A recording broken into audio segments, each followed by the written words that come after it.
শুরুর দিকে 2000 সালের শুরুর দিকে এই রাজশাহীর সঙ্গে জয়পুরহাটের খেলা হয়েছিল।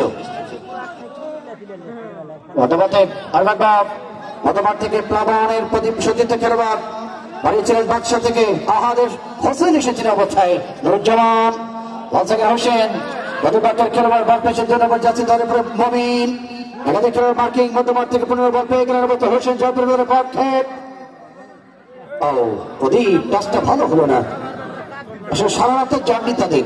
ঢাকাতে গতকাল খেলেছে চট্টগ্রামের বিরুদ্ধে জাতীয় চ্যাম্পিয়নশিপ লিগ, সেই খেলায় চট্টগ্রামের বিরুদ্ধে লড়াই করে গতকাল খেলে গত পরশুদিন রাতে জার্নি করেছে, গতকাল খেলেছে আবার আজ রাতে জার্নি করে এসেছে। এই ক্লান্তি নিয়ে তারা খেলছেন। পড়ে গেলেন রেফারি। এর আগে বেলাল ভাই পড়েছিল, কত ভিউ হয়েছিল। আজকে আবার ফজলুল হক সাহেব সেখানে পড়ে গেলেন অবস্থায়।